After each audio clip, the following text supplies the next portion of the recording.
ప్రస్తుతానికి మనం మంచాల మండలం చీదేడు గ్రామంలో ఉన్నాం. ఈ గ్రామంలో కొంతమంది వృద్ధులు యువకులు ఉన్నారు, వారిని అడిగి తెలుసుకుందాం. అమ్మ నమస్తే, ఏం పేరమ్మా నీ పేరు? రామరామ. ఈసారి ఓట్లు అవుతున్నాయి తెలుసా నీకు? ఎలక్షన్స్ అవుతున్నాయి తెలుసా? తెలియదు. ఇప్పుడు ఓటు అడుగుదానికి వచ్చిరా ఎవరా నీ దగ్గరికి? నా దగ్గరికి ఇవ్వాలి రారు. ఇంకా రారా? రారు. ఎందుకు? ఇక అది మీరే అర్థం చేసుకోవాలి. రారు, నన్ను అడగారు. ఎందుకు అడిగారు? ఇక నువ్వు అర్థం నీకు ఓటు లేదా? ఓటని లేదు, వేస్తా. ఎవరికి వేస్తావు? ఎవరికే వేస్తే ఇంకే వేస్తా. ఇక చచ్చితాను తయారైన ఇంకోనికి వేయను నేను. ఇక గట్లా ఇక మొన్న ఎవరికి వేసినావు? మన వేస్తోనికే వేసిన. ఆపదడుతుంది నాకు ఓటు వస్తుంది వేస్తోనికే వేసిన బిడ్డ. నమస్తే, ఏం పేరు నీ పేరు? నా పేరు వెంకే. ఎట్లుంది ఈసారి ట్రెండ్ ఎట్లుంది? ఇక ఉండే తిరిగి ఉండే ట్రెండ్. ఇక నాన్న ఇట్లా కుక్క చింపిన ఇస్తారు దగ్గర అయిపోయింది. దేశం విచ్ఛిన్నం ఉంది. ఏది ఉన్నా సరే ఈసారి ఏదేమన్నా బీజేపీ ప్రభుత్వం విపరీతమైనటువంటి మత ఉద్యోగాలు లెఫ్ట్ ఉంది. ఏదేమైనా ఈసారి అసలు రాజ్యాంగాన్నే మార్చుతామనే పద్ధతులలో మాట్లాడుతున్నారు వాళ్ళు చెప్పే పద్ధతి. కానీ డాక్టర్ బిఆర్ అంబేద్కర్ బడుగు బలహీన వర్గాలు అన్ని కులాలు ఇది ఉండాలని రాసినటువంటి రాజ్యాంగాన్ని తిరగ రాస్తామనే పద్ధతులలో మాట్లాడుతున్నారు. ఏదేమన్నా ఈసారి బీజేపీ వస్తే ప్రమాదకరమైనటువంటి పరిస్థితి ఉంది. అట్లా మరి బీజేపీని దించాలంటే మరి ఎవరికి ఓటేస్తారు? మేము ఎవరికి వేస్తాం వాళ్ళకి వేస్తాం. నా పేరు శివరామ్ సార్. ఏం చేస్తావు? నేను ప్రస్తుతానికి ఇప్పుడు ఉన్న బిజినెస్ నడిపించుకుంటున్నాను సార్. బీజేపీ కార్యకర్తవా? కాదు, ఇండిపెండెంట్. నేను ప్రస్తుతానికి ఏ కార్యకర్తలైనా సరే నేను కానీ కార్యకర్తల కోసం చెయ్యను. నేను పని నేను నా కోసం చేస్తాను అంతే. ఏం చేస్తావు వీడ?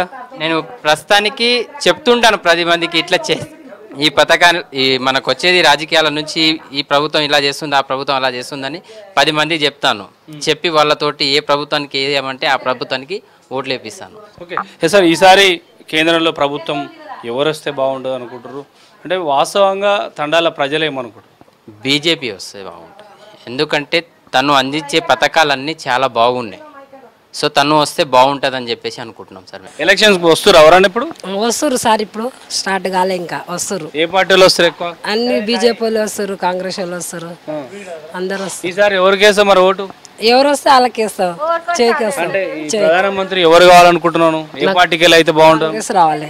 కాంగ్రెస్ ఎందుకు? అది రావాలి, ఆయన రావాలని అనుకుంటున్నాను.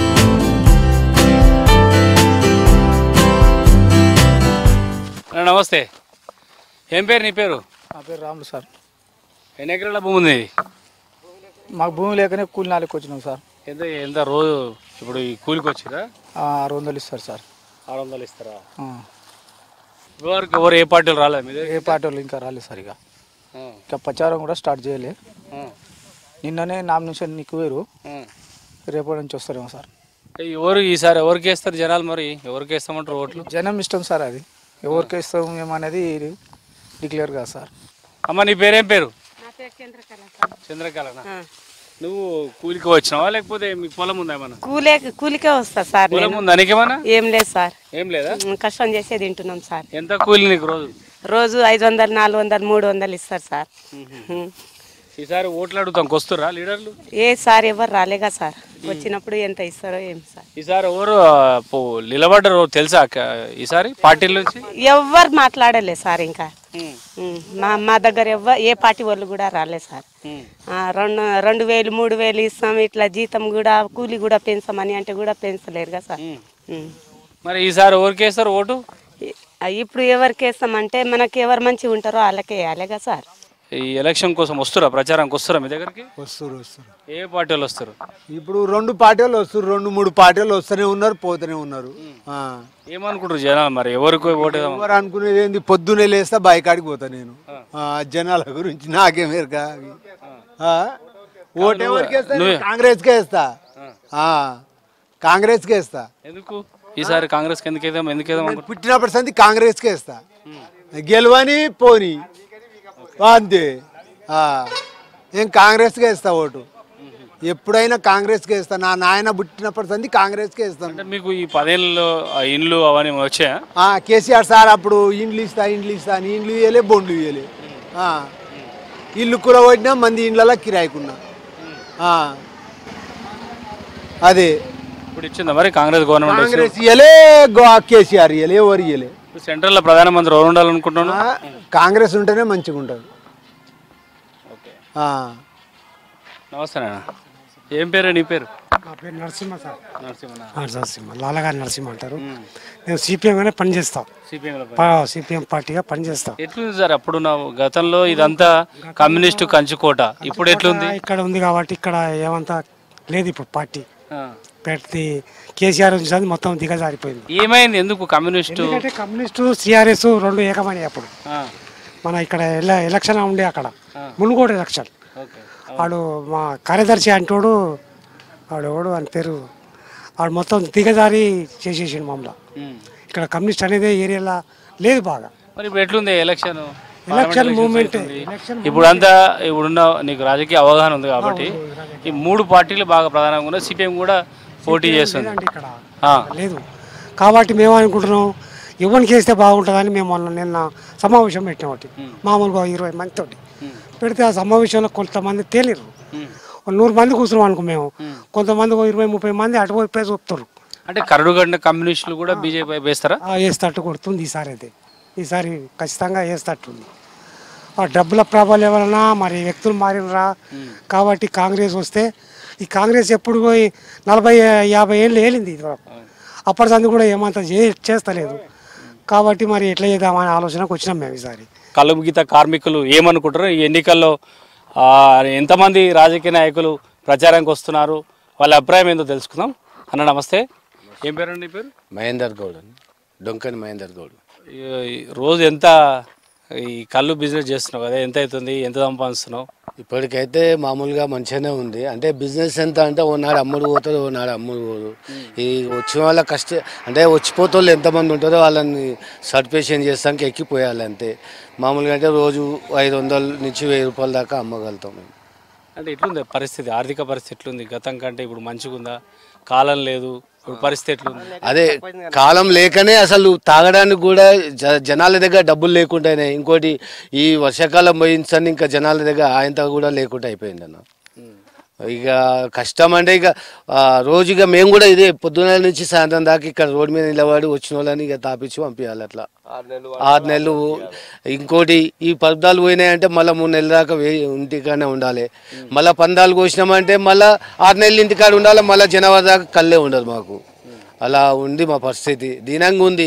ప్రభుత్వం కూడా ఏమైనా చొరవ చూసుకొని మాకేమైనా ఏదైనా వృత్తిపరంగా ఏమైనా వేయాలనుకుంటే కూడా చేస్తలేదు. అంటే ఎందుకు ఈ కొత్త గవర్నమెంట్ వచ్చిన తర్వాత ఇన్సూరెన్స్ చేస్తారన్నది, మీ కార్మికులందరూ ఆదుకుంటాం అన్నది, అట్లాంటి కొత్త ప్రభుత్వం వచ్చిన తర్వాత చేస్తలేదా?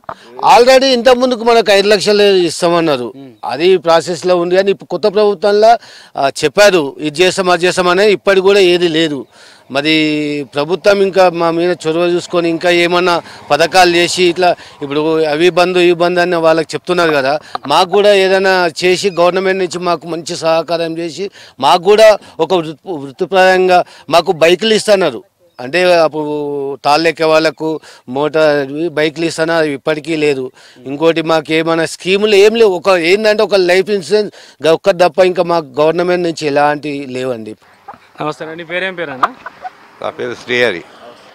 ఏం చేస్తావా ఇప్పుడు? నేనేం తాళ్ళెక్కేది రిటైర్డ్ అయిపోయినా. తాళ్ళెక్కి ఇప్పుడు ఏం చేస్తావు మరి? ఏం చేస్తున్నా ఇక కూర్చున్నా కళ్ళు కాడ. రోజు ఎంత అమ్ముతున్నావు కళ్ళు? మరి ఏం లేదాగో ఈగలు చూపుతున్నావు. ఎవరు ఎక్కుతారు మరి? తాళ్ళు ఎవరు ఎక్కుతారు? ఎక్కుతున్నావు అంతే. ఏమైనా ఆదాయం ఉందా లేదా? ఏం ఆదాయం లేదు దీని మీద. 6 నెలలు ఎక్కాలి, 6 నెలలు వండాలి. 6 నెలలు కూడా ఇట్లా ఈగలు చూపు కూడా కూర్చుంటుంది. పెన్షన్ వస్తుందా మరి నీకు? వస్తుంది. ఎంత వస్తుంది? 2000. ఏంది ఎలక్షన్స్ పరిస్థితి ఏంది, ఏమంటారు? ఎలక్షన్ పరిస్థితి ఏం చెప్తామే మరి, ప్రజలకు ఏం చెప్పగలుగుతామే మరి? ఏం చెప్తాం? ఎక్కడ బలం ఉందని చెప్తాం పబ్లిక్ను? అంటే నువ్వేమనుకుంటున్నావు? నేనేమనుకుంటున్నా ఎక్కడైనా వేస్తాను నేను. ఇక ఇప్పుడు వేసేది ఎక్కడైనా. మోడీ తప్పు పని ఏం చేయలేదు. ఆయన కూడా పాపం నిన్న మన గ్యాస్ అవి నిన్న మన 200 కూడా దించేసాడు గ్యాస్ కోసం కూడా. విన్నావా? బీజేపీ ఇప్పుడైతే మోడీ అయితే మంచిగానే ఉన్నాడు, ఉన్న వాస్తవం అయితే. ఈసారి ఎన్నికల్లో మరి ఎవరికి ఓటేస్తారు? ఓటు వేసేది చెప్పలేము, ఇంక ఓటు అంటే ఎట్లా చెప్తాం మరి.